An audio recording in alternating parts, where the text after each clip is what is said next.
Good morning, good afternoon and good evening. जैसा कि vector की सीरीज़ के अंदर हम वेक्टर के बारे में एक बेसिक इंट्रोडक्शन और टाइप्स ऑफ वेक्टर के बारे में पढ़ चुके हैं। आज के इस लेक्चर में वेक्टर एडिशन के बारे में पढ़ेंगे।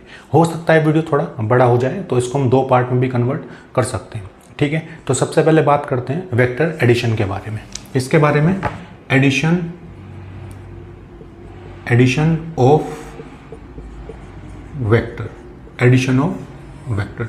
तो वेक्टर को ऐड करने के लिए 2 मेथड अपने पास होते हैं, जिसमें सबसे पहले मेरे पास होता है 2 मेथड मेरे पास होते हैं। सबसे पहले मेरे पास होता है ज्योमेट्रिकल मेथड। फर्स्ट मेथड मेरे पास होता है ज्योमेट्रिकल मेथड और सेकंड मेरे पास होता है एनालिटिकल मेथड।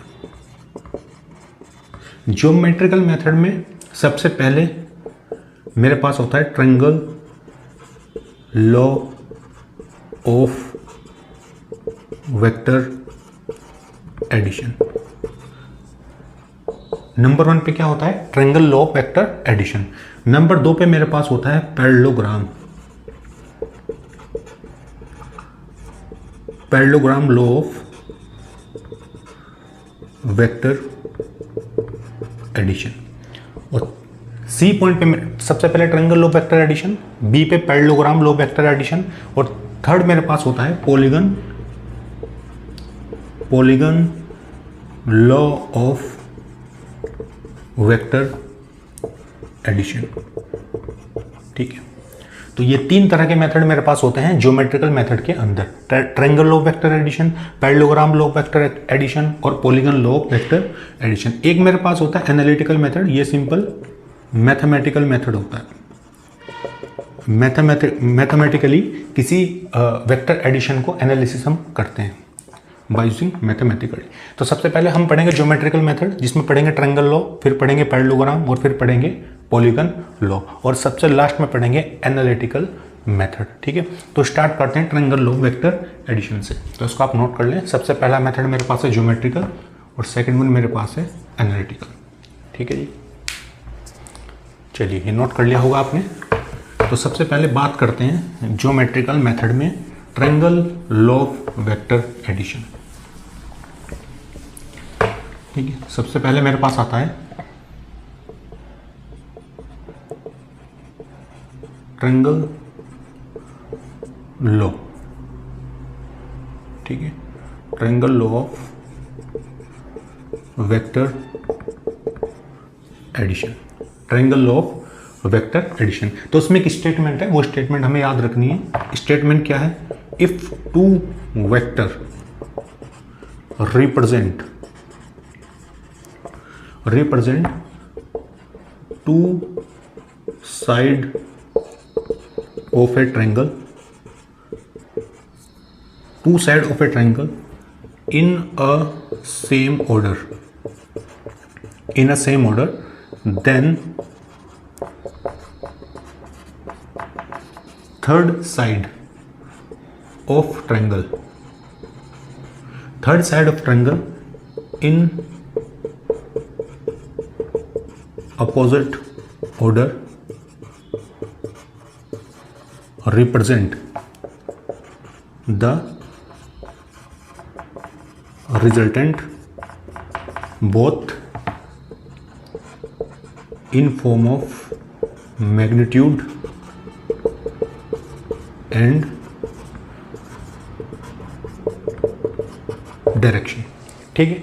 ये मेरे पास है triangle law of vector addition. If 2 vector represent 2 side of a triangle in a same order, then third side of triangle in opposite order represent the resultant both in form of magnitude and direction. तो इस तरह से हम किसी भी 2 vector को हम add कर सकते हैं। जैसे सपोज करो एक वेक्टर मेरे पास है ए और एक वेक्टर मेरे पास है बी, ठीक है। इन दोनों को मुझे क्या करना है? एडिशन करना है। यहाँ पे दोनों वेक्टर का क्या करना है? एडिशन करना है। यहाँ पे वेक्टर ए है और यहाँ पे वेक्टर बी। देखो कैसे करेंगे। सबसे पहले लिखेंगे वेक्टर ए को यहाँ पे, ये है वेक्टर ए, और इस वेक्टर बी को बिल्कुल पैरेलल शिफ्ट करेंगे इसके ऊपर। ये कर लिया वेक्टर बी। तो वेक्टर ए और सेम ऑर्डर में वेक्टर बी, तो इनका जो रिजल्टेंट होगा, रिजल्टेंट हमें कैसे मिलेगा, एक वेक्टर यहाँ पे होगा अपोजिट ऑर्डर में इस तरीके से, ये मेरे पास होगा वेक्टर आर, क्या होगा, वेक्टर आर, और ये वेक्टर आर क्या रिप्रेजेंट करेगा, vector A plus vector B. ये आर क्या रिप्रेजेंट करेगा, vector A plus vector B in opposite order. ठीक है, तो ये मेरे पास है triangle law of vector addition. तो इसको नोट करें, फिर इसमें एक पॉइंट है वो मैं आपको लिखा देता हूं।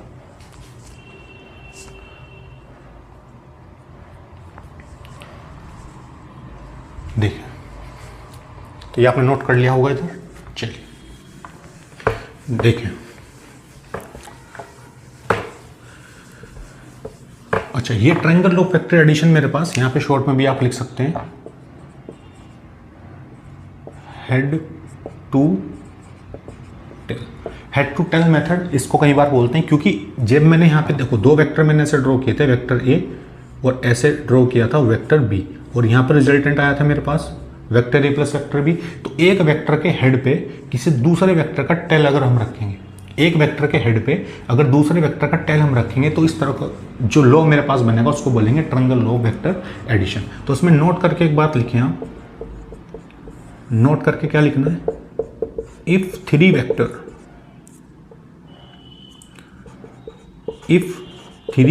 वेक्टर्स इन सेम ऑर्डर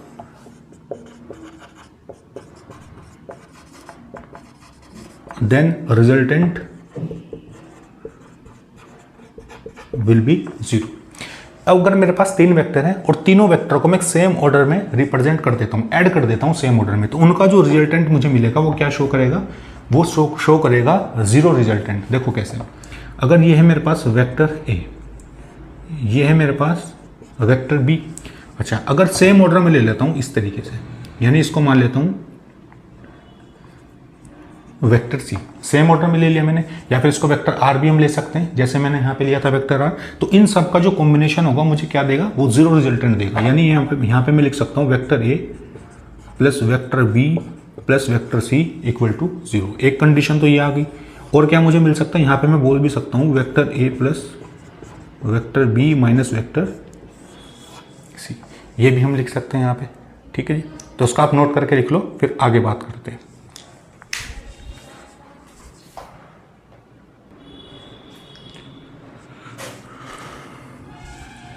चलिए, नोट कर लिया होगा आपने, क्या बोला मैंने, if three vector in same order then resultant will be 0। Vector A vector B और सेम ऑर्डर में होगा वेक्टर सी, तो इन तीनों का रिजल्टेंट जो नेट रिजल्टेंट निकल के आएगा ऐड करने के बाद वो आएगा 0। ठीक है, चलिए इसमें मैं एक दो क्वेश्चन आपको करा देता हूँ कि कैसे आपसे सवाल ट्रायंगल लॉ ऑफ एडिशन के बेस पे आपसे पूछ सकता है। ठीक है, देखते हैं। जैसे आपसे बोल दे क्वेश्चन मेरे पास, if force a particle initially 5 Newton in direction of east, if force a particle initially 5 Newton in direction of east, after that force, या फिर इसको लिख लो force a particle 5 newton in direction of east and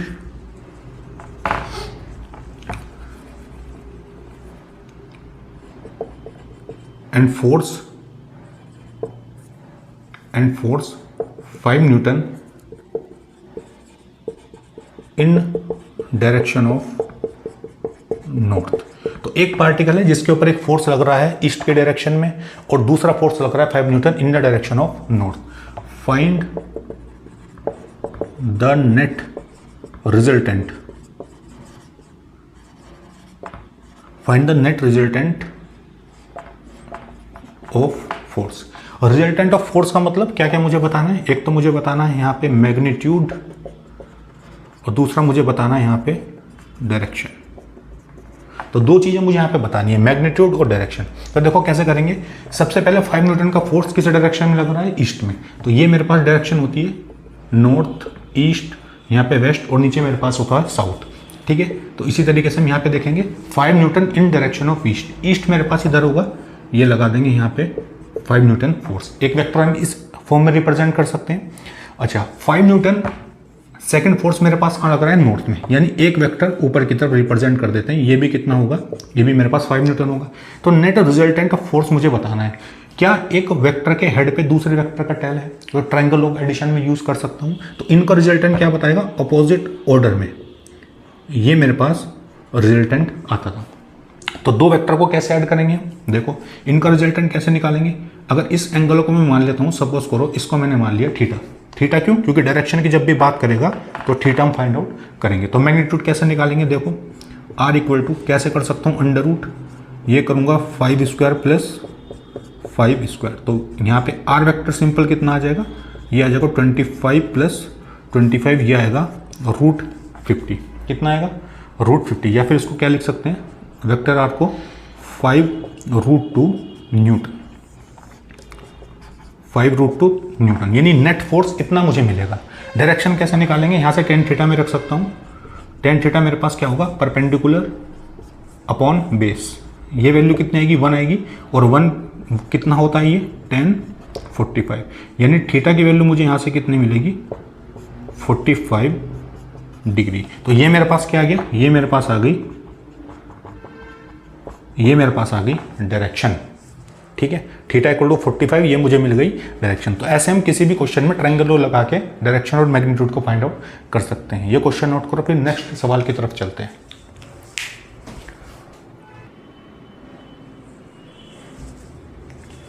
चलिए, note कर लिया होगा आपने, नेक्स्ट सवाल की तरफ चलते हैं। नेक्स्ट क्वेश्चन है मेरे पास, नेक्स्ट क्वेश्चन मेरे पास है, if a particle moving westward with velocity 5 metre per second after some time it change direction northward. If a particle moving westward with velocity 5 meter per second, after some time it change direction northward and moving with velocity, ये मान लिया मैंने 5 metre per second. Find out change in velocity, क्या बताना है मुझे, change in velocity. एक particle है, पहले वेस्टवर्ड मूव कर रहा है 5 मीटर पर सेकेंड से, उसके बाद उसने अपनी डायरेक्शन को चेंज किया northward and moving with velocity 5 metre per second. Find out the change in velocity. Change in velocity मुझे बताना है। इस क्वेश्चन को ट्राई करो, फिर मैं बताता हूँ उसको कैसे करेंगे।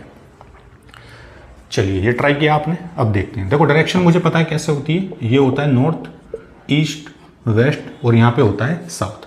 ठीक है, तो v1 मुझे कितना दिया है, वेक्टर है, वेलोसिटी यहाँ पे ये है मेरे पास 5 मीटर पर सेकेंड। और v2 मुझे कितना दिया है, v2 मुझे दिया है, ये भी मेरे पास क्या है 5 मीटर पर सेकेंड। देखो चेंज इन वेलोसिटी मेरे पास क्या होता है, डेल्टा v की अगर मैं बात करता हूँ, ये है मेरे पास v2 माइनस v1।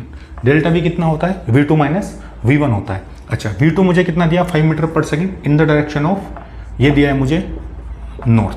ठीक है, और v1 मुझे किस में दिया है, ये दिया है मुझे वेस्ट में। ठीक है, लेकिन अगर मैं रिजल्टेंट ट्रायंगल ओ यहाँ पे लगाता हूँ, तो ट्रायंगल ओ से v2 प्लस v1, ये तो मैं इजीली निकाल सकता हूँ। v2 माइनस v1 कैसे निकालें, तो इसके लिए हम क्या कर सकते हैं, क्या मैं डेल्टा v को ऐसे भी लिख सकता हूँ, यहाँ पे delta v equal to v2 plus minus v1, या फिर इसको ऐसे लिख सकते हैं प्लस, और यहाँ पे लिख सकता हूँ माइनस v1, ये कर सकते हैं। अच्छा, देखो उसको ड्रॉ करके देखते हैं। इनिशियली कंडीशन मुझे क्या दी है, सबसे पहले मुझे बोला कि 5 मीटर पर सेकेंड किस डायरेक्शन में, ये है मेरे पास वेस्ट। उसके बाद किस डायरेक्शन में गया है, नॉर्थवर्ड। नॉर्थवर्ड यानी ऊपर, नॉर्थ ऊपर होगा मेरे पास। और यहाँ पे वेलोसिटी कितनी है, यहाँ पे वेलोसिटी है 5 मीटर पर सेकेंड। अब इसने क्या बोला, इसने बोला कि जो v1 है मेरे पास, यानी ये इसको माइनस v1 ले सकते हैं, यानी इसके डायरेक्शन को मैं चेंज कर सकता हूँ। देखो भाई, अगर यहाँ पे प्लस v1 होता तो वेस्ट में है, अगर माइनस v1 होगा तो क्या होगा, इस वेस्ट को मैं चेंज कर दूंगा डायरेक्शन को, यानी वेस्ट किस में आ जाएगा, ये ईस्ट में आ जाएगा। तो ओवरऑल जो वेक्टर ड्रॉ करूंगा मैं इस एडिशन के लिए, इस एडिशन के लिए अगर मैं वेक्टर ड्रॉ करूँगा वो कैसे करूँगा, ये आ जाएगा मेरे पास इधर ईस्ट में, यहाँ पे कितनी होगी वेलोसिटी 5। अच्छा, इसके बाद ऊपर वाली डायरेक्शन तो सेम रहेगी, v2 पॉजिटिव है, जो पहले था वही अभी रहेगा। यहाँ पे ये आ जाएगा 5 किस डायरेक्शन में, नॉर्थ में। अब इनका नेट रिजल्टेंट मुझे निकालना है, तो कुछ इस तरीके से होगा नेट रिजल्टेंट, ये होगा मेरे पास, ठीक है। और ये कितना हो जाएगा, ये थीटा हो जाएगा सिंपल। तो यहाँ से भी अगर मैं नेट रिजल्टेंट निकालूंगा तो वैल्यू कितनी आएगी मेरे पास, सेम आएगा, ये आएगा 5 स्क्वायर प्लस 5 स्क्वायर, जैसे हमने लास्ट क्वेश्चन में किया था। ये आएगा 50 और वेक्टर 50, यानी आर की वैल्यू मुझे कितनी मिलेगी 5√2, और यहाँ पे कितना होगा ये वेलोसिटी मीटर पर सेकेंड। ये रिजल्टेंट मेरे पास क्या है, ये रिजल्टेंट मेरे पास है चेंज इन वेलोसिटी, ये आएगा change in velocity 5√2 metre per second. अच्छा, डायरेक्शन कैसे निकालेंगे, यहाँ से टेन थीटा में निकाल सकता हूँ, ये होगा परपेंडिकुलर अपॉन ये होगा बेस, ये आ जाएगा 1, ये मेरे पास हो जाएगा 10/45, यानी थीटा की वैल्यू कितनी मिलेगी यहाँ से 45 मिलेगी, और यही मेरे पास फाइनल आंसर होगा। तो इस तरह से सिंपल सा सवाल था मेरे पास। If a particle moving westward with velocity 5 metre per second, after some time it change direction northward and moving with velocity 5 metre per second, find the change in velocity. तो v1 मुझे दिया है, v2 मुझे दिया है, change in velocity मुझे निकालना है, v2 प्लस माइनस v1, यानी v2 माइनस v1 को इस फॉर्म में लिख सकते हैं। तो ऐसा केस सिंपल वेक्टर एडिशन का बन गया। यहाँ पे देखो, ये a वेक्टर a और इसको मान सकते हैं वेक्टर b सिंपल। तो इस तरह से हम मैग्नीट्यूड और डायरेक्शन दोनों फाइंड आउट कर सकते हैं, ठीक है जी। ये आप नोट करें, फिर नेक्स्ट क्वेश्चन की तरफ हम चलते हैं।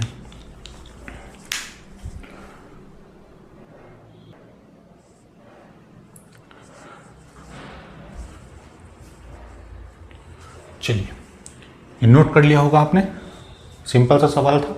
अच्छा, देखते हैं एक ट्रायंगल ऑफ एक लास्ट क्वेश्चन भी देखते हैं, इस मेथड पे कैसे आपसे क्वेश्चन और पूछ सकता है, ठीक है। ये भी बड़ा सिंपल सा सवाल है, जो बेसिक चीज़ें हमने पढ़ी हैं ट्रायंगल ऑफ वेक्टर एडिशन वही फॉलो करके इसका भी आंसर हम यहाँ पे निकाल सकते हैं, ठीक है। देखें, क्वेश्चन मुझे क्या दिया है, सवाल मुझे दिया है इस तरीके से, ये मुझे दिया है वेक्टर ए, यहाँ पे मुझे दिया है वेक्टर बी, यहाँ पे मुझे दिया है वेक्टर सी, और ये मुझे दिया है वेक्टर डी। वेक्टर ए और बी के बीच के एंगल यहाँ पे कितना है, ये मुझे दिया है 110 डिग्री, ये मुझे कितना दिया है 70 डिग्री, ये मुझे दिया है 120 डिग्री, और ये मुझे दिया है 60 डिग्री। मुझे क्या बताना है, मुझे एंगल बताना है। एंगल किसके बीच में, vector A and vector B के बीच में, vector B and vector C के बीच में। एंगल बताना है vector C and vector D के बीच में, और एंगल बताना है vector D and vector A के बीच में। तो ये सिंपल सा सवाल है मेरे पास। Vector A B C D मुझे दिया है, इनके बीच के एंगल मुझे यहाँ पे मेंशन किए हैं। मुझे एंगल बताना है वेक्टर ए और बी के बीच में, वेक्टर बी और सी के बीच में, वेक्टर सी और डी के बीच में, और वेक्टर डी एंड ए के बीच में। तो बहुत लोगों को शायद यहाँ पे लग सकता है, बहुत सारे स्टूडेंट्स को, कि सर कि शायद ए और बी के बीच का जो एंगल होगा वो होगा 110 डिग्री, बी और सी के बीच का होगा 70, 120, 60। ठीक है, इस क्वेश्चन को आप ट्राई करो, फिर आप सोचो थोड़ा सा कि कैसे हम यहाँ पे एंगल फाइंड आउट कर सकते हैं। ठीक है, चलिए ये लिख लिया सबने। चलो मैं बताता हूँ, देखो इसको कैसे करेंगे। अगर मैं यहाँ पे लिखता हूँ, ये है मेरे पास वेक्टर ए, ये मेरे पास कितना है इधर, ये है वेक्टर बी, ये मेरे पास है वेक्टर सी, और यहाँ पे मेरे पास है वेक्टर डी। मैंने सबसे लास्ट क्लास जो मेरे पास हुई थी, इसमें सबसे लास्ट में मैंने एक रूल आपको लिखाया था कि दो वेक्टर के बीच में अगर एंगल आपको निकालना है तो क्या करना पड़ेगा, टेल बाय टेल उनको ज्वाइन करना पड़ेगा। फिर वहाँ पे जो स्मॉलेस्ट एंगल होगा उसी एंगल को कंसिडर करेंगे दो वेक्टर के बीच का एंगल। ठीक है, अब ये तो हेड से टेल कनेक्ट है, यानी टेल टू टेल मुझे कनेक्ट करना पड़ेगा। तो कैसे करेंगे, इस वेक्टर को मैं आगे एक्सटेंड कर देता हूँ। देखो इस वेक्टर को क्या मैं आगे ऐसे शिफ्ट कर सकता हूँ, बिल्कुल शिफ्टिंग मैंने बताई थी कि एक वेक्टर को अगर मैं पैरेलल शिफ्ट करता हूँ तो उसका मैग्नीट्यूड और डायरेक्शन में कोई भी इफेक्ट नहीं पड़ेगा।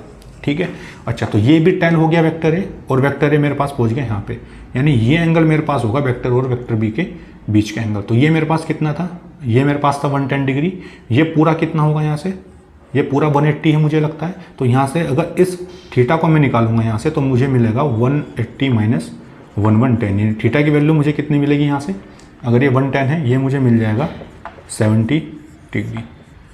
तो ये मेरे पास एंगल होगा किसके बीच में, vector A and vector B के बीच में। वेक्टर ए वेक्टर बी के बीच का एंगल कितना हो जाएगा 70। ठीक है, सेकंड मुझसे क्या पूछा है, बी और सी। सेम कहानी यहाँ पे करेंगे। मैं बी को क्या करता हूँ, आगे शिफ्ट कर देता हूँ उधर, देखो ये मैंने बी को शिफ्ट कर दिया। ठीक है, ये एंगल मुझे कितना दिया है, ये मुझे दिया है 70 और पूरा 180 है। यानी इस अगर मैं बीटा की बात करूँगा तो बी एंड सी, यहाँ पे एंगल कितना होगा बीटा, ये मेरे पास हो जाएगा 180 माइनस 70, यानी बीटा की वैल्यू कितनी आएगी, ये आएगी 110 डिग्री। देखो वेक्टर ए और बी के बीच का एंगल यहाँ पे ये भी है बड़े वाला एंगल, लेकिन हमने देखा कि बड़े को कंसीडर नहीं करना, जो स्मॉलेस्ट एंगल होगा उसी को हम आंसर यहाँ पे कंसीडर करेंगे। अच्छा, सी और डी की अगर मैं बात करूँ, सी एंड डी के बीच का एंगल क्या होगा, अगर इस एंगल को मैं बोल देता हूँ कितना 120, तो यहाँ पे एंगल कितना आएगा। अच्छा, ये अल्फा बीटा इसको मैं गामा बोल देता हूँ, तो यहाँ पे जो गामा मुझे मिलेगा वो 120 ही मिलेगा। अगर इसी को मुझे गामा बोलना पड़ेगा, क्यों बोलना पड़ेगा, देखो टेल बाय टेल ज्वाइन करेंगे, स्मॉलेस्ट एंगल कंसीडर करेंगे। और यहाँ पे लिख लेना एक बार नोट करके कि हेड टू हेड भी अगर होगा, हेड टू हेड भी अगर होगा तब भी हम स्मॉलेस्ट एंगल कंसीडर कर सकते हैं, कोई बुराई नहीं है इसमें। अगर टेल बाय टेल होगा तब भी स्मॉलेस्ट एंगल कंसीडर करना है, अगर हेड बाय हेड होगा तब भी स्मॉलेस्ट एंगल कंसीडर करना है। देखो जैसे यहाँ पे हेड टू हेड कनेक्ट है तो एक एंगल 120 है और एक एंगल ये भी होगा, ये कितना होगा, जहाँ तक मुझे लगता है ये होगा 240 डिग्री, लेकिन हमें स्मॉलेस्ट एंगल कंसीडर करना है। तो स्मॉल मेरे पास नीचे वाला होगा, इसलिए यहाँ पे आंसर हो जाएगा 120 डिग्री। सिंपल सी बात है। अच्छा, ये एंगल कितना है मुझे यहाँ पे 60, अल्फा बीटा गामा, इसको इस एंगल को अगर मैं यहाँ पे सपोज करो x मान लेता हूँ इस एंगल को, तो देखो यहाँ पे भी ये टेल है और यहाँ भी टेल है, तो दोनों के बीच का जो एंगल होगा यहाँ पे d और a वेक्टर के बीच का जो एंगल होगा वो भी मेरे पास कितना होगा, यहाँ से ये भी मेरे पास सिंपल कितना होगा 60 डिग्री। ठीक है, d और a के बीच का एंगल कितना हो जाएगा, सिंपल यहाँ से 60 डिग्री। तो वेक्टर a और b के बीच का एंगल 110, बी और सी के बीच का 70, सी और डी के बीच का 120 और डी और ए के बीच का एंगल 60, वही सेम मैंने यहाँ पे लिखा है। ठीक है, तो सिंपल सा सवाल था। वेक्टर जो ट्रायंगल ऑफ वेक्टर एडिशन के बेस पे आप कह सकते हो, कुछ उस तरीके का क्वेश्चन है ये। ठीक है, तो इसको आप नोट करो। फिर नेक्स्ट ज्योमेट्रिकल मेथड की तरफ हम चलते हैं वेक्टर एडिशन में।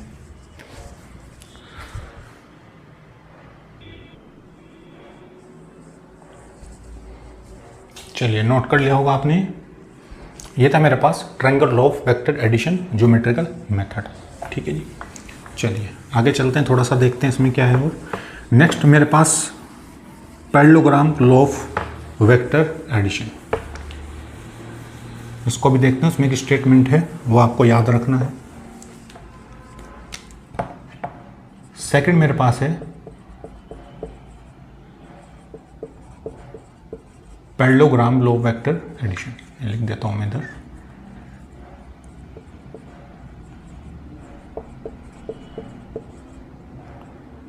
Parallelogram law of vector addition. Parallelogram law of vector addition simple एक स्टेटमेंट है, इसमें लिख लो if two vector represent two adjacent side of,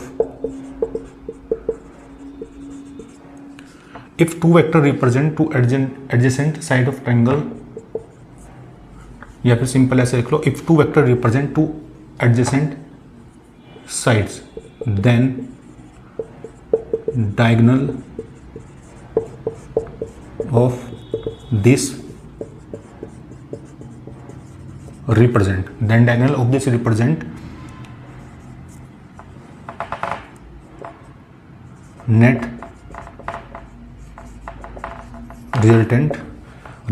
net resultant in form of magnitude and direction. If two vector represent two adjacent sides, then diagonal of this represent net resultant in form of magnitude and direction. देखो कैसे, अगर अच्छा ये method कैसे join करेंगे, ये method मेरे पास होता है टेल बाय टेल। कैसा होता है ये मेथड? Tail by tail. ये टेल बाय टेल इस मेथड को मैं ज्वाइन करके यहाँ पे लिखता हूँ। तो if two vector represent two adjacent sides then diagonal of this represent net resultant in form of magnitude and direction. ठीक है, ये हम लिख सकते हैं। अच्छा, कैसे करेंगे इसको? अगर एक वेक्टर मेरे पास है ए, एक वेक्टर मेरे पास है बी, सिंपल इनको मुझे एडिशन करना है। क्या करना है? एडिशन करना है। कैसे करेंगे? टेल बाय टेल इनको ज्वाइन करेंगे। पहले वेक्टर ए लिखेंगे यहाँ पे, ये लिखा वेक्टर ए। अब इस वेक्टर को मैं शिफ्ट करता हूँ। कैसे करूँगा? ऐसे करूँगा, क्योंकि मुझे इसको पैरेलल यहाँ पे शिफ्ट करना है, टेल बाय टेल इसको ज्वाइन करना है। अब इनका जो डायगोनल होगा, डायगोनल इस पॉइंट से पास करेगा, तो इनका जो डायगोनल होगा वही क्या रिप्रेजेंट करेगा? Net resultant. यानी ये जो होगा मेरे पास, ये होगा वेक्टर आर। ठीक है, ये मुझे क्या रिप्रेजेंट करेगा? इसको हम लिख सकते हैं सिंपल इस तरीके से, और ऐसे बना सकते हैं। ठीक है, तो कुछ पैरेललोग्राम शेप आपको दिखेगी यहाँ पे, इस तरीके से हम कुछ बना सकते हैं। तो ये जो वेक्टर आर होगा मेरे पास, ये मुझे क्या शो करेगा? ये शो करेगा मुझे vector A plus vector B, यानी दोनों वेक्टर का जो नेट रिजल्टेंट होगा वो मुझे बताएगा ये वेक्टर आर। तो इस तरह से हम इसको ऐड करके लिख सकते हैं, या फिर इसको आर बी लिखते हैं बहुत लोग, या फिर सिंपल इसको लिख सकते हैं R equal to vector A plus vector B. ऐसे भी मेंशन कर सकते हो, कोई दिक्कत नहीं है, ए प्लस वेक्टर बी। तो ये था मेरे पास parallelogram law of vector addition which is join by tail. तो इसको आप नोट करो, फिर नेक्स्ट ज्योमेट्रिकल मेथड की तरफ हम चलते हैं।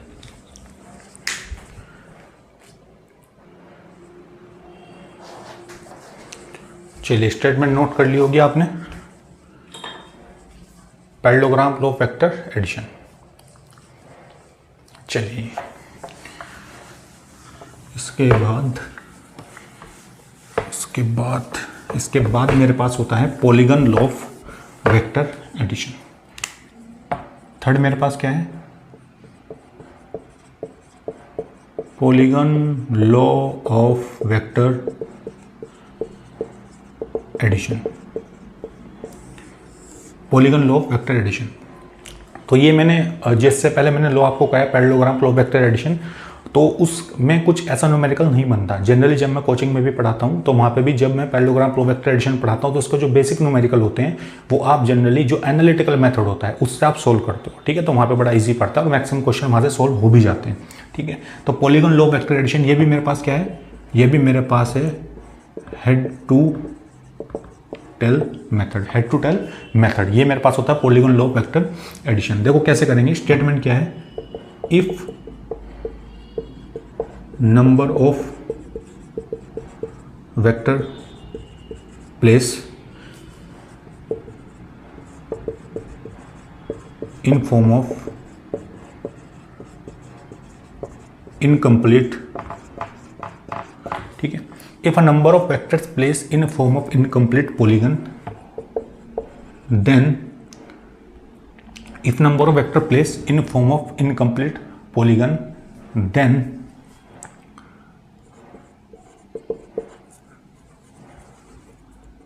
then we add a vector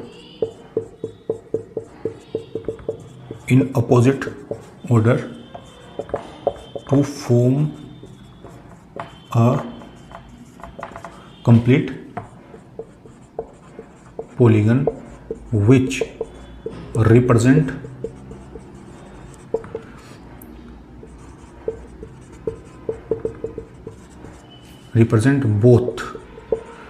represent both magnitude and direction।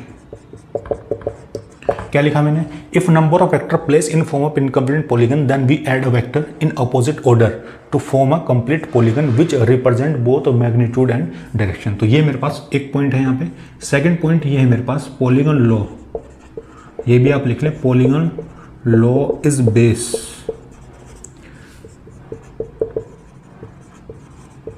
Triangular law of vector addition. Triangle law of vector addition, ठीक है। तो triangle law of vector addition का जो एक बेसिक एप्लीकेशन है, उसी एप्लीकेशन को यूज करके पॉलीगन लॉ को बनाया गया है। तो इसका यूज क्या है? यूज इसलिए if we want to add two और more than two vector then we use polygon law.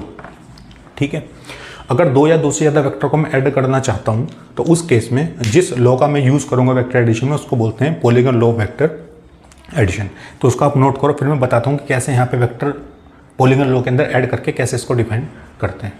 ठीक है, तो उसको आप नोट कर लें जल्दी से, polygon law of vector addition. ठीक है, तो मैं उम्मीद करता हूँ नोट कर लिया होगा आपने। अब इसको थोड़ा समझते हैं कि कैसे इसको डिफाइन करेंगे। ठीक है, तो ये था मेरे पास statement polygon law of vector addition. Head to tail ही होता है ये भी, जैसे ट्रायंगल लॉ वेक्टर एडिशन में हम करते थे। तो दो या दो से ज़्यादा वेक्टर को ऐड करने के लिए यूज़ करते हैं। सपोज करो एक वेक्टर है मेरे पास वेक्टर ए, एक मेरे पास है वेक्टर बी, एक मेरे पास है वेक्टर सी, एक मेरे पास है वेक्टर डी और एक मेरे पास है वेक्टर ई।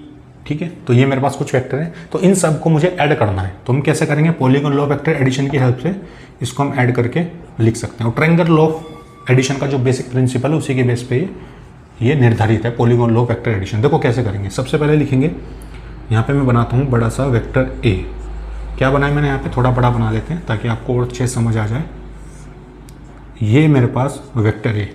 अब इस वेक्टर बी को मैं पैरेलल शिफ्ट करूँगा यहाँ पे, क्योंकि कैसा मेथड है? हेड टू टेल मेथड है। ये करूँगा यहाँ पे, इसको बोल देता हूँ वेक्टर बी, बोल दिया। इसके बाद इसको शिफ्ट करेंगे यहाँ पे, इसको मैं शिफ्ट करता हूँ, इसको बोलूँगा मैं वेक्टर सी। ठीक है, इसके बाद ऊपर वाले को करेंगे, इसको मैंने बोल दिया वेक्टर डी। क्या बोल दिया इसको? Vector D. ये हो गया मेरे पास वेक्टर डी। ठीक है, और यहाँ पे मेरे पास क्या है? एक मेरे पास है वेक्टर ई।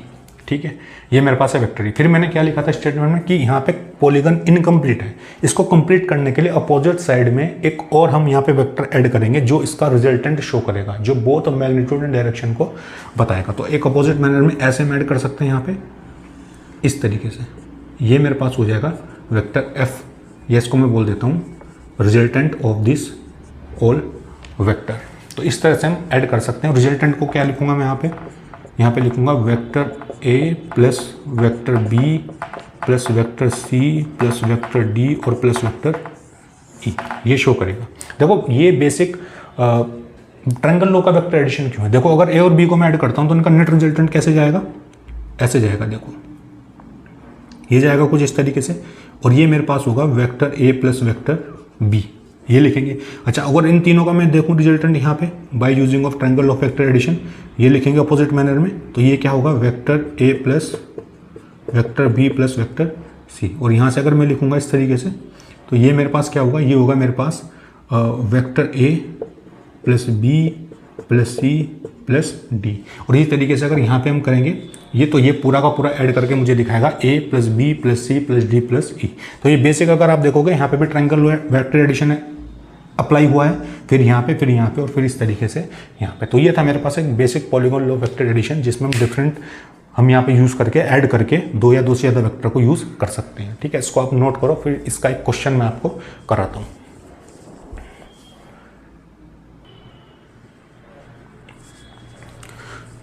चलिए, नोट कर लिया होगा आपने। एक क्वेश्चन हम कर लेते हैं पॉलीगन लॉ वेक्टर एडिशन के बेस पे। ठीक है, तो हेड टू टेल मेथड है, ट्रायंगल लॉ को डिफाइन करने के बाद फिर पॉलीगन लॉ को बनाया गया है। ठीक है, चलते हैं आगे, देखते हैं polygon law of vector addition. देखो कैसे करेंगे। यहाँ पे क्वेश्चन क्या है? A man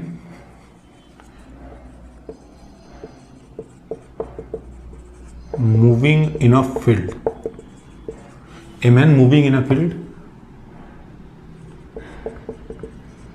moving in a field 10 meter in a straight line. If a man moving in a field 10 meter in a straight line, after moving 10 meter, he take sharp turn by 60 degree. क्या बोला मैंने? A man moving in a field 10 meter in a straight line, after moving 10 meter, after moving 10 meter, he takes a sharp turn by 60 degree. Find net displacement. Find net displacement of a man after taking such 7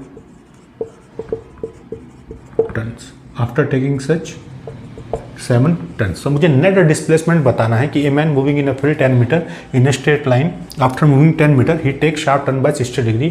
find net displacement of a man after taking such 7 turn. यानी 7 turn लेने के बाद हमें net displacement बताना है कि कितना होगा उस पर्सन के लिए. ठीक है, तो देखो कैसे करेंगे. अच्छा 10 मीटर चलता है, पहले मैं ऐसे बना लेता हूँ. यहाँ पे ये चला, यहाँ पे मैन 10 मीटर यहाँ पे है इनिशियली, ये मैन इनिशियली यहाँ पे है 10 मीटर चला, उसके बाद कितना टर्न लेता है 60 डिग्री. अब देखो आपको ऐसे देख सकते हो, जैसे 10 मीटर यहाँ पे है तो 60 डिग्री ऐसे मूव करेगा इधर. तो 60 डिग्री अगर मूव करेगा तो उसको मैं कुछ ऐसे बना सकता हूँ. इधर कितना चला, यहाँ पे भी कितना चला 10 मीटर चला. फिर अगर 60 टर्न लेगा दोबारा से यहाँ से 60, तो फिर कुछ ऐसे जाएगा, ये भी कितना होगा 10 मीटर. फिर यहाँ से 60 लेगा तो ऐसे जाएगा 10 मीटर. ठीक है, इसको थोड़ा बड़ा बना लेते हैं इस तरीके से. ठीक है, ये 10 मीटर हो गया. इसके बाद फिर इधर जाएगा ये कितना 10 मीटर, फिर से वापस कहाँ पे इधर 10 मीटर. ठीक है, क्योंकि 7 टर्न हो गए. देखो एक यहाँ पे, सेकंड यहाँ पे, ठीक है, थर्ड यहाँ पे, फोर्थ यहाँ पे. ठीक है, इसको आगे बढ़ाएंगे, फिफ्थ यहाँ पे, और फिफ्थ होने के बाद इसको आगे बढ़ाएंगे तो एक तरीके से 6 टर्न ही इसने, एक 6 टर्न में यहाँ पे मान सकता हूँ ऐसे ही, और एक 7 टर्न यहाँ पे मान सकते हैं. ठीक है, ये मेरे पास भाई ये ऐसे चला, ऐसे जाके फिर इसने ऐसे टर्न ले लिया. अगर इसको आगे बढ़ाओगे तो ये आ जाएगा मेरे पास यहाँ पे 6 टर्न. ठीक है, तो आप देख सकते हो कि फर्स्ट टर्न यहाँ पे लिया, सेकंड यहाँ पे, थर्ड, फोर्थ, फिफ्थ, सिक्स्थ. तो नेट डिस्प्लेसमेंट मुझे बताना है. डिस्प्लेसमेंट मेरे पास क्या होता है हमें पता है. डिस्प्लेसमेंट मेरे पास क्या होता है, डिस्प्लेसमेंट की बेसिक डेफिनेशन जो है वो होता है मेरे पास फाइनल पोजीशन, या फिर इसको हम बोल सकते हैं कि फाइनल पोजीशन और इनिशियल पोजीशन के बीच का जो मिनिमम डिस्टेंस होता है उसी को हम बोलते हैं डिस्प्लेसमेंट. तो अगर मुझे फाइनल पोजीशन यहाँ पे पता चल जाए, final position minus initial position, तो ये नेट डिस्प्लेसमेंट मैं बता सकता हूँ यहाँ से कितना होगा. अगर मुझे क्या पता चल जाए, final position minus initial position. तो फाइनल पोजीशन क्या होगी देख लेते हैं. ये बेसिक फॉर्मूला होता है डिस्प्लेसमेंट के लिए कि फाइनल पोजीशन इनिशियल पोजीशन के बीच का मिनिमम डिस्टेंस. तो एक टर्न यहाँ पे लिया, 1 2 3 4 5 6 और 7 भी यहाँ पे. तो इनिशियल यहाँ पे था और फाइनल कहाँ पे पहुंचा, यहाँ पे पहुंचा है. तो अगर नेट डिस्प्लेसमेंट इसका हम देखें तो डिस्प्लेसमेंट कितना हुआ है इनिशियल फाइनल के बीच में, ये हुआ है कितना 10 मीटर. कितना डिस्प्लेसमेंट हुआ है 10 मीटर. तो 7 टर्न लेने के बाद या 7 टर्न लेने के बाद जो नेट डिस्प्लेसमेंट इसको मिलेगा वो मिलेगा मुझे 10 मीटर. तो ये मेरे पास एक फाइनल आंसर यहाँ पे हो जाएगा. तो ये था मेरे पास एक ज्योमेट्रिकल मेथड.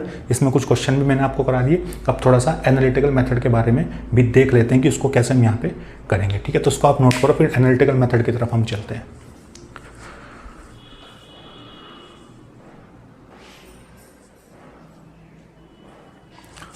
चलिए नोट कर लिया होगा सबने एडिशन ऑफ वेक्टर में.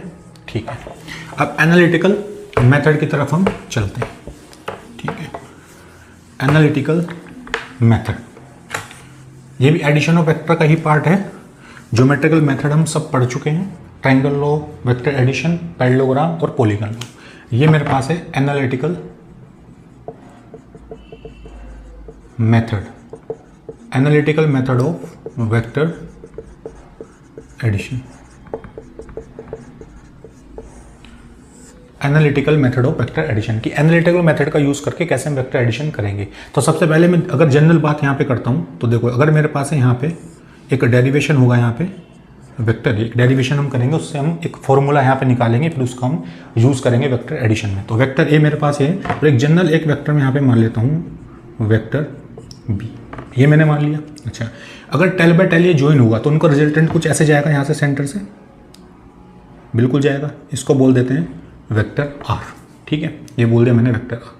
ठीक है, इसको मैं क्या करता हूँ, सिंपल ऐसे आगे बढ़ा देता हूँ और इसको सिंपल ऐसे यहाँ से आगे ड्रॉ कर देता हूँ. अगर ये वेक्टर बी है और इसको मैं अगर पैरेलल शिफ्ट करता हूँ तो ये भी वेक्टर मेरे पास क्या होगा, बी होगा. सही बात है। इसको मैं आगे आगे आगे कुछ ऐसे बढ़ा देता हूँ। अगर इस लाइन को ऐसे बढ़ाऊंगा और यहाँ पे एक परपेंडिकुलर ड्रॉ करता हूँ, सिंपल ये ड्रॉ किया मैंने परपेंडिकुलर, ये आपस में 90 डिग्री पे होगा। अच्छा, अगर दो वेक्टर के बीच का एंगल मैं मानता हूँ थीटा, कितना मानता हूँ थीटा। अब ये रिजल्टेंट और ए, यानी ए से जो रिजल्टेंट का एंगल है वो होगा मेरे पास अल्फा, और बी से जो रिजल्टेंट का एंगल होगा वो मैंने माना बीटा। देखो दो वेक्टर के बीच का एंगल कितना है थीटा, और रिजल्टेंट से वेक्टर ए का एंगल अल्फा, और यहाँ से बी से कितना बीटा। अच्छा, ये थीटा है तो ये भी एंगल कितना होगा यहाँ पे, ये भी थीटा होगा। अच्छा, इसको मैं कुछ नाम यहाँ पे लिख देते हैं। अगर यहाँ पे मैं लिख देता हूँ नाम एम, ये मान लेते हैं N P Q, N P Q, और इसको हम मान लेते हैं टी। क्या मान लेते हैं, एम एन पी क्यू, और इसको मैंने मान लिया टी। अच्छा, थोड़ा सा इसको सोल्व करने की कोशिश करते हैं यहाँ पे। अच्छा, देखते हैं इसको। अच्छा, अगर मैं इस ट्रायंगल की बात करता हूँ, triangle P T Q, triangle P T Q की बात करूँ, उसको मैं यहाँ पे अगर मैं लिखना चाहूँ तो इस ट्रायंगल को मैं ऐसे ड्रॉ कर सकता हूँ। यहाँ पे सिंपल ऐसे ड्रॉ कर सकते हैं। ये मेरे पास थीटा है, ये पी है, ये क्यू है, और नीचे मेरे पास है टी, और ये इस वेक्टर का मैग्नीट्यूड कितना है मेरे पास, बी है। अच्छा, यहाँ से अगर मैं अप्लाई करना चाहूँ तो अगर मैं लिखूंगा यहाँ से कॉस थीटा, तो कॉस थीटा मैं यहाँ से कितना लिख सकता हूँ, ये लिख सकता हूँ बेस टी क्यू है मेरे पास बेस। अच्छा, और यहाँ पे मैं लिख सकता हूँ पी टी मेरे पास क्या होगा, हाइपोटेन्यूस हो जाएगा। टी क्यू मेरे पास होगा, और पी टी की वैल्यू यहाँ से कितनी होगी, ये है मेरे पास बी, तो टी क्यू जो मुझे मिलेगा वो मिलेगा बी कॉस थीटा। इसको क्वेश्चन नंबर 1 बोल देते हैं। भाई ये कॉस थीटा है मेरे पास, ये बेस है मेरे पास टी क्यू, और ये पी टी मेरे पास क्या होगा, हाइपोटेन्यूस। तो टी क्यू ये होगा, और नीचे बेस, ये हाइपोटेन्यूस कितना है, ये वेक्टर बी का मैग्नीट्यूड कितना होगा, बी होगा, ये लिख सकते हैं B cos theta. Sine theta यहाँ से कितना होगा बोलो, साइन थीटा अगर मैं यहाँ से लिखूंगा तो ये होगा मेरे पास पी क्यू, और ये मेरे पास होगा पी टी, यानी पी क्यू मेरे पास कितना होगा, ये मुझे निकालना है, और पी टी मेरे पास है बी, यानी पी क्यू मुझे कितना मिला, ये मुझे मिला बी साइन थीटा। ये क्वेश्चन 1 में इधर से मान लेता हूँ। देखो यहाँ से पी को मुझे कितना मिला, पी क्यू मुझे मिलेगा यहाँ से B sine theta, P Q मुझे मिलेगा बी साइन थीटा। अच्छा, अब मैं क्या करता हूँ, ये मेरे पास आ गया। इस ट्रायंगल को अगर मैं देखूँ, ट्रायंगल पी एम क्यू, किस ट्रायंगल को देखूंगा, पी एम क्यू। देखो ये दिख रहा है सबको ट्रायंगल पी एम क्यू। अगर पी एम क्यू ट्रायंगल की तरफ अगर मैं देखता हूँ तो ये ट्रायंगल कुछ मुझे ऐसा दिखेगा। ये ट्रायंगल यहाँ पे है, इसको मैं ऐसे ड्रॉ कर लूँगा सिंपल, ये मेरे पास हो जाएगा ये।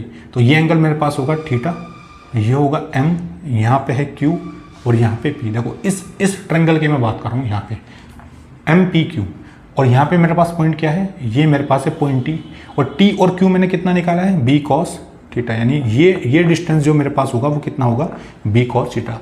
एम और टी के बीच का डिस्टेंस कितना है, वेक्टर ए का मैग्नीट्यूड कितना लिखूंगा, ये लिखूंगा मैं वेक्टर ए सिंपल, ठीक है, ये लिख सकते हैं।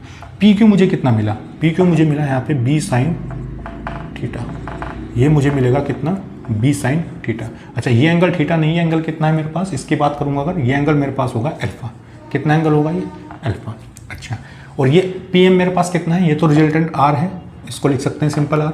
अच्छा, अब मैं यहाँ से लिख सकता हूँ कि जो एम पी है मेरे पास, एम पी का जो स्क्वायर होगा उसको मैं क्या लिख सकता हूँ, एम क्यू स्क्वायर लिख सकता हूँ, और यहाँ से लिख सकता हूँ P Q square, M Q square plus P Q square. M P मेरे पास कितना है, ये मेरे पास रिजल्टेंट आर, यानी इसको मैं लिखूंगा R square equal to M Q मेरे पास कितना है, एम क्यू ये मेरे पास होगा A plus B cos theta square, और पी क्यू मेरे पास क्या है, ये होगा बी साइन थीटा स्क्वायर। तो आर स्क्वायर यहाँ से कितना लिखूंगा, ये लिखूंगा A square, A plus B square का फॉर्मूला ओपन कर सकता हूँ, A square plus B square plus 2ab, यानी 2ab कॉस थीटा, और यहाँ से क्या लिखूंगा इसको, B square sine square theta. तो यहाँ से आर स्क्वायर कितना होगा, यहाँ से लिखूंगा ए स्क्वायर, और देखो यहाँ से लिखूंगा 2ab कॉस थीटा। ये टर्म मैंने लिखी और ये टर्म मैंने लिखी। अब यहाँ से मैं बी स्क्वायर कॉमन ले लेता हूँ, यहाँ से मैं बी स्क्वायर कॉमन लेता हूँ, तो अंदर क्या मिलेगा मुझे, cos square theta plus sign square theta.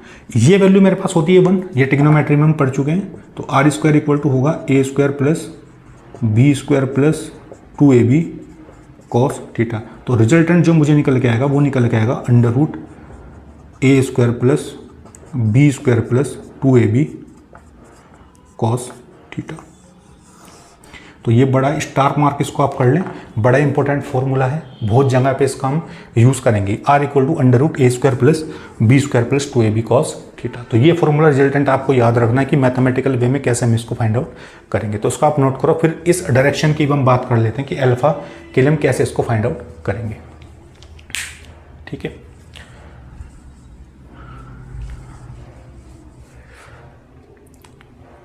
ये नोट कर लिया होगा आपने। इधर वाला देखो, मैं इसको हटा देता हूँ थोड़ा सा, ये आप ड्रॉ कर ले।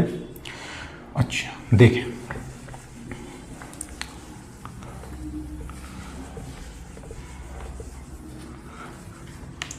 अगर मैं इस ट्रायंगल की बात करता हूँ, देखो इस ट्रायंगल के लिए मैं क्या लिख सकता हूँ, टेन अल्फा। अल्फा अगर मुझे निकालना है, टेन अल्फा में क्या लिख सकता हूँ, परपेंडिकुलर अपॉन बेस, यानी P Q divide by base कितना है मेरे पास, ये है मेरे पास एम क्यू, यानी टेन अल्फा मेरे पास कितना आएगा, पी क्यू, ये आएगा B sine theta upon M Q मेरे पास क्या है, A plus B cos theta, ये आएगा मेरे पास टेन अल्फा। और अगर टेन बीटा सिमिलर हम बोल सकते हैं, सिमिलर अगर टेन बीटा की बात करूंगा, ये कितना आएगा, ये होगा मेरे पास A sine theta divide by B plus A cos theta. तो इसको आपको याद रखना है दोनों फॉर्मूले। R equal to under root A square plus B square plus 2ab cos theta, ये है मेरे पास मैग्नीट्यूड दो वेक्टर का मैथमेटिकल वे से, और ये मेरे पास है एंगल, दो रिजल्टेंट और वेक्टर ए के बीच का एंगल, और रिजल्टेंट और वेक्टर बी के बीच का एंगल होगा tan beta A sine theta upon B plus A cos theta. ठीक है, तो इसको आप नोट कर लें। फिर नेक्स्ट कुछ रिजल्ट इसके मैं बताता हूँ आपको कैसे इसको हम यूज़ करेंगे। ठीक है जी, चलिए ये आपने लिख लिया होगा पूरा, समझ गए आप इस सबको। देखो आगे चलते हैं।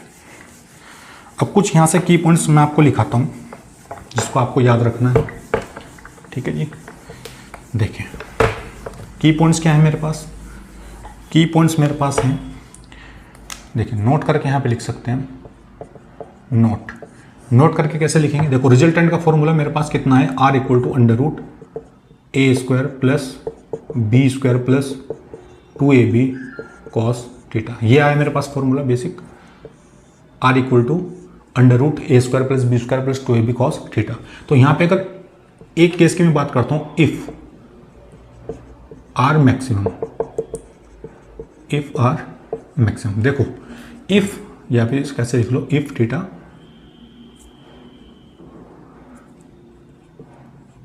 If cos theta maximum, if cos theta maximum. देखो अगर मुझे इस आर को मैक्सिमम करना है, यानी रिजल्टेंट को अगर मुझे मैक्सिमम करना है, तो जहां पे कॉस थीटा मैक्सिमम होगा तभी मेरे पास आर मैक्सिमम होगा। क्यों? क्योंकि वेक्टर ए तो फिक्स है, वेक्टर बी भी फिक्स है, इसकी वैल्यू को कभी इसका वेक्टर का मैग्नीट्यूड चेंज नहीं कर सकता मैं एक बार फिक्स होने के बाद।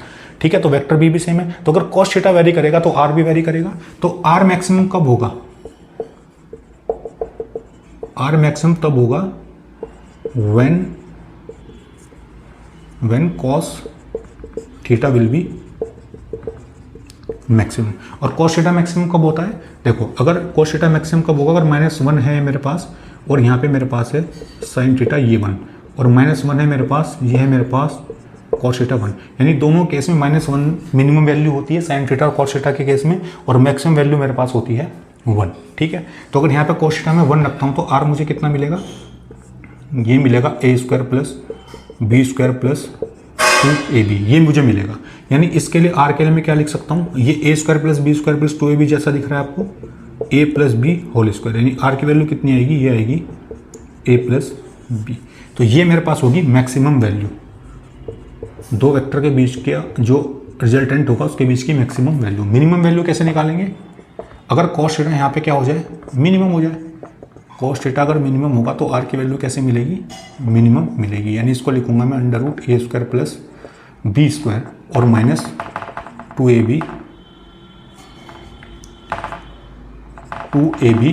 और कॉस थीटा की मिनिमम वैल्यू कितनी होती है, ये होगी, ये प्लस है मेरे पास A square plus B square plus 2ab, और कॉस थीटा मिनिमम कितना होता है, ये होता है मेरे पास -1। यानी आर मुझे कितना मिलेगा, यहाँ से आर मुझे मिलेगा A square plus B square minus 2ab। तो ये जो r आपको दिख रहा है, ये कुछ आपको दिखेगा a माइनस बी का होल स्क्वायर, ए माइनस बी का होल स्क्वायर दिखेगा, यानी आर की यहाँ से मिनिमम वैल्यू कितनी आएगी, ये वैल्यू क्या आएगी मेरे पास, मिनिमम वैल्यू आएगी, आर की मिनिमम वैल्यू। तो यहाँ से नोट करके मैं लिख सकता हूँ कि जो रिजल्टेंट होगा दो वेक्टर के बीच का, तो उसके लिए जो मिनिमम वैल्यू होगी ए माइनस बी वेक्टर आर, और या फिर क्या होगी यहाँ से ए प्लस तो बी। इसको आप स्टार मार्क करके नोट करके लिख सकते हैं कि रिजल्टेंट की जो वैल्यू होगी ए माइनस बी से और ए प्लस बी के बीच ही वेरी करेगी, इससे कम या ज़्यादा, या तो इससे कम नहीं हो सकती और इससे ज़्यादा नहीं हो सकती, इन दोनों के बीच में कहीं पे लाई करेगी। ठीक है, तो इस पॉइंट को आप नोट करें, फिर नेक्स्ट पॉइंट की तरफ हम चलते हैं।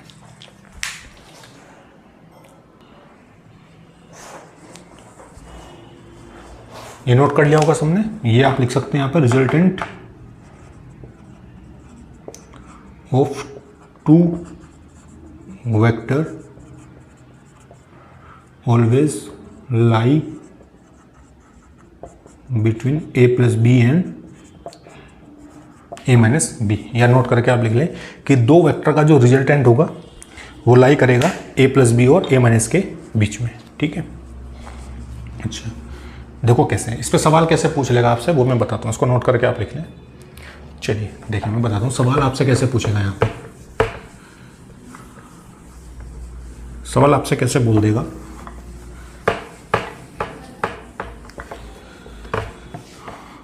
क्वेश्चन आपको देगा the resultant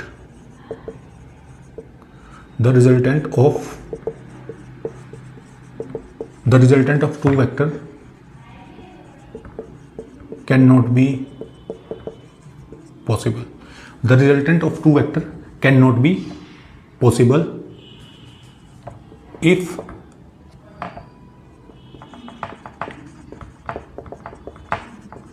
magnitude of vectors 3 and 7। ठीक है, चार ऑप्शन आपको देगा, सबसे पहले होगा 4, 4, सेकेंड ऑप्शन मेरे पास होगा 10, और सी ऑप्शन मेरे पास होगा 11, और डी ऑप्शन मेरे पास होगा 6।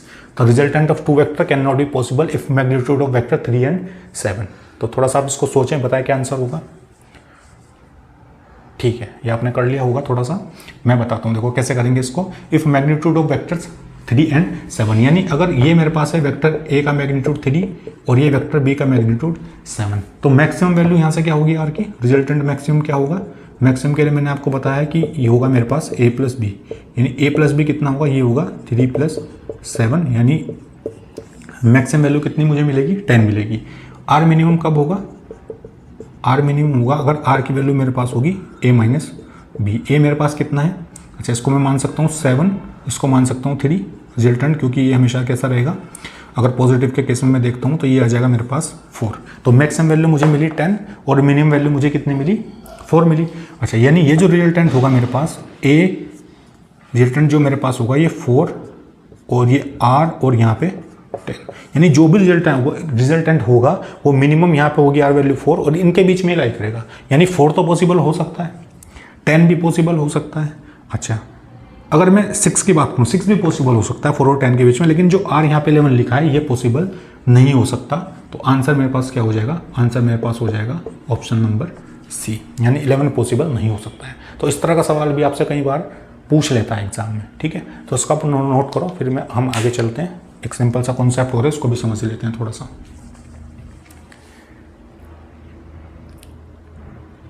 ठीक है,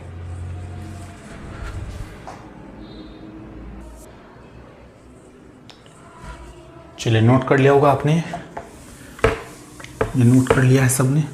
नेक्स्ट नोट पॉइंट जो मेरे पास है, नेक्स्ट नोट पॉइंट नोट करके आप लिखें।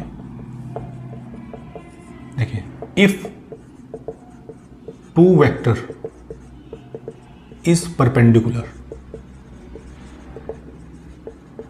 if two vector is perpendicular then net resultant will be, if two vector is perpendicular then net resultant will be। net resultant कितना होगा, और दो वेक्टर आपस में परपेंडिकुलर होंगे। तो देखो अगर परपेंडिकुलर होंगे तो ये तो मेरे पास होगा वेक्टर ए यहाँ पे, और ये होगा परपेंडिकुलर वेक्टर बी। इस तरह की कंडीशन होगी, और नेट रिजल्टेंट कहाँ जाएगा, नेट रिजल्टेंट जाएगा कुछ इस तरीके से, ये होगा आर। यहाँ पे क्या होगा मेरे पास आर होगा। इसको ऐसे ड्रॉ कर सकते हैं, इसको ऐसे ड्रॉ कर सकते हैं सिंपल। अच्छा, वेक्टर के बीच का एंगल यहाँ पे कितना है, ये तो मेरे पास परपेंडिकुलर दिया है 90, यानी थीटा की वैल्यू कितनी दी है मुझे 90। भाई थीटा ही मेरे पास होता था दो वेक्टर के बीच का एंगल। और यहाँ से अगर ए के लिए मैं देखूंगा, इसको लिखता था मैं अल्फा, और बी से जो मैं देखता था इसको बोलता था मैं बीटा। इसी तरह का हमने देखा था। अच्छा, अगर थीटा इक्वल टू 90 होगा तो रिजल्टेंट मुझे बताना है कितना होगा। तो आर मेरे पास कितना होता था, A square plus B square plus 2ab cos theta. यहाँ पे थीटा अगर मैं 90 लिखता हूँ, B square plus 2ab cos 90। Cos 90 की वैल्यू कितनी होगी मेरे पास, कॉस 90 की वैल्यू होगी 0, तो ये बचेगा मेरे पास यहाँ पे ए स्क्वायर प्लस बी स्क्वायर। ये होगा कब, अगर दो वेक्टर के बीच आपस में कैसे हैं, दो वेक्टर परपेंडिकुलर हैं। तो यहाँ से अगर मैं निकालूंगा tan अल्फा मेरे पास कितना होगा, B sine theta upon A plus B cos theta. ठीक है, तो ये होगा बी। साइन 90 की वैल्यू कितनी होगी, साइन 90 मेरे पास होगा 1 ए और प्लस ये मेरे पास हो जाएगा 0, क्योंकि कॉस 90 मेरे पास कितना होगा, कॉस 90 मेरे पास होगा 0, यानी tan अल्फा मुझे कितना मिलेगा, ये मुझे मिलेगा b बाय ए। तो इस तरीके से ये मेरे पास होगा tan alpha b sine theta upon A plus B cos theta, और यहाँ पे होगा r। अच्छा, अगर दोनों वेक्टर का मैग्नीट्यूड सेम हो जाए, यानी ए और बी का मैग्नीट्यूड आपस में सेम हो, तो क्या होगा यहाँ पे, अगर सेम होगा तो r की वैल्यू कितनी मुझे मिलेगी, ये होगा A square plus A square. अगर इसको हम ए मान लेते हैं तो ये मुझे मिलेगा a√2। कितना मुझे मिलेगा, तो एक नोट पॉइंट ये है और एक नोट पॉइंट ये है, ये मुझे मिलेगा a√2।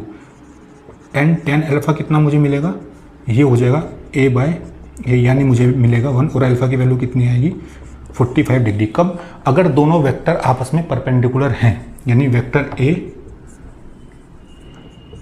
अगर vector A perpendicular vector B, ऐसी कंडीशन दी हो और दोनों वेक्टर आपस में इक्वल हो, तो r इक्वल टू आएगा a√2 एंड tan अल्फा, मुझे अल्फा की वैल्यू कितनी आएगी 45। इस केस में अगर आप देखोगे ना, तो ये इस केस में अगर आप देखोगे तो ये जो पैरेललोग्राम है बिहेव एज ए स्क्वायर, यानी ये जो पैरेललोग्राम होगा, और अगर यहाँ पे एंगल है 45 और ये मेरे पास दोनों वेक्टर आपस में इक्वल हैं, तो यानी ये पैरेललोग्राम किसकी तरह बिहेव करेगा, कि स्क्वायर की तरह बिहेव करेगा। तो ये भी आप नोट पॉइंट करके यहाँ पे लिख लें। ठीक है, तो ये कुछ की पॉइंट्स है मेरे पास, इसको आप नोट करें। फिर लास्ट पॉइंट यहाँ पे रह गया, उसको भी हम डिस्कस कर लेते हैं। तो इसको आप नोट करो, फिर चलते हैं आगे।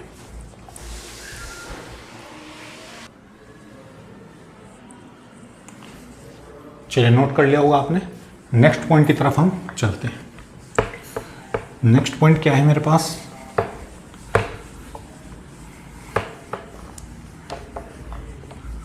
नेक्स्ट पॉइंट की तरफ हम चलते हैं, देखते हैं। अच्छा, नेक्स्ट पॉइंट मेरे पास क्या होगा, देखो एक नोट करके एक बात आप यहां पे लिख सकते हैं, if sum of two vector, यहां पे नोट करके आप लिख लें ऑलवेज बी, यानी ऑलवेज बी, यानी ये हमेशा होगा ऑलवेज बी, ए पॉइंट करके always be sum of two vector greater than other vector. Always will be the sum of two vector greater than other vector. कहने का पर्पज ये है कि अगर ये मेरे पास है वेक्टर ए, ये मेरे पास है, देखो अगर ये मेरे पास है वेक्टर बी, और इस तरीके से मेरे पास है वेक्टर सी। मैंने एरो शो नहीं किया क्योंकि किधर भी डायरेक्शन हो सकती है। बस कहने का पर्पज़ ये है कि जो vector A plus vector B होगा वो मेरे पास होगा सी, या फिर vector B plus vector C होगा, ये मेरे पास होगा वेक्टर ए, या फिर सी प्लस वेक्टर ए का जो सम होगा वो होगा वेक्टर बी। ये तीन कंडीशन यहाँ पे पॉसिबल होती हैं कि जब भी दो वेक्टर मुझे देंगे उनका जो सम होगा हमेशा तीसरे वेक्टर से बड़ा ही आएगा या फिर इक्वल आएगा। ठीक है, जैसे यहाँ पे सवाल आपको दे सकता है इसके बेस पे,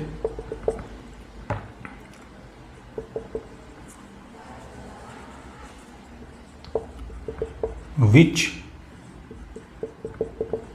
option showing which option showing net resultant 0, which option showing net resultant zero, यानी जो भी वेक्टर मुझे देगा उसका नेट रिजल्टेंट जीरो हो सकता है। बस ये आपको ध्यान रखनी है कंडीशन। कैसे देखो, अगर आपको दे दे 10 5 20, ऑप्शन आपको दे दे 10 20 30, ऑप्शन नंबर सी आपको दे दे 5 10, या फिर इसको ऐसे देख लो, अगर दे देगा 10 20 और यहाँ पे देगा आपको 50, या डी ऑप्शन आपको दे देगा नन ऑफ दिस। ठीक है, which option showing net resultant zero, नहीं 4 वेक्टर का मुझे मैग्नीट्यूड दिया है 3 वेक्टर का, उसमें बताना है कि नेट रिजल्टेंट किसके अंदर मेरे पास जीरो होगा। तो पहले 10 5 20 10 20 30 10 20 50। तो देखो अगर वेक्टर को मुझे ऐड करना है रिजल्टेंट होने के लिए, सबसे पहली कंडीशन क्या है, sum of 2 vector greater than sum of 2 vector greater than other vector. तो देखो क्या होगा, अगर यहाँ पे इस वेक्टर को मैं ऐड करता हूँ 10 + 5, ठीक है, तो ये कितना आ रहा है 20 आ रहा है, तो ये पॉसिबल तो हो ही नहीं सकता है, तो वेक्टर को ऐड ही नहीं कर सकता हम इस तरीके से। रिजल्टेंट जीरो तो बाद में करेंगे, ऐड ही नहीं कर सकते क्योंकि 2 वेक्टर का जो एडिशन है तीनों केस में ग्रेटर होना चाहिए किससे, थर्ड वेक्टर से। अच्छा, यहाँ पे अगर मैं देखें तो 20 + 30 30, हाँ ये कुछ इक्वल हो सकता है, कुछ इक्वल हो सकता है, ये सही है। यहाँ पे भी अगर हम देखें तो 10 + 20, ये 50 बड़ा होगा यहाँ पे, 10 + 20 और यहाँ पे 50 बड़ा होगा, तो ये भी पॉसिबल नहीं हो सकता। 2 वेक्टर का एडिशन तीसरे वेक्टर से छोटा आ रहा है, तो नन ऑफ दिस तो कर नहीं सकते हैं। अच्छा, इस ऑप्शन को देखें तो 10 + 20 मेरे पास हो रहा है 30, जो कि इक्वल 30 हो सकता है क्योंकि इक्वल की कंडीशन वैलिड होती है। तो ऑप्शन नंबर बी में नेट रिजल्टेंट जीरो हो सकता है। तो इस तरीके से नेट रिजल्टेंट जीरो भी आप देख सकते हो। ठीक है, तो ये था थोड़ा सा मेरे पास, ये नोट कर लो आप। तो ये था मेरे पास वेक्टर के बारे में, जिसमें मैंने आपको वेक्टर लॉ ऑफ एडिशन के बारे में बताया, ज्योमेट्रिकल मेथड और एनालिटिकल मेथड। तो ये था एक पार्ट। अब इसके बाद हम एनालिटिकल मेथड के कुछ अच्छे क्वेश्चन करेंगे, सब्सट्रैक्शन ऑफ मेथड को पढ़ेंगे कि कैसे हम अप्लाई करते हैं वहाँ पे एनालिटिकल मेथड के साथ, और कुछ कैसे यूनिफॉर्म सर्कुलर मोशन के अंदर हम इस वेक्टर एडिशन लॉ को अप्लाई करते हैं। तो कुछ बेसिक्स से लो हैं, फिर उसके बेस पे कुछ क्वेश्चन हम करेंगे, फिर धीरे धीरे करके ऐसे क्रॉस प्रोडक्ट, डॉट प्रोडक्ट, वो सारी चीज़ें भी हम पढ़ेंगे। तो तब तक आप पढ़ाई करते रहिए। Best of luck.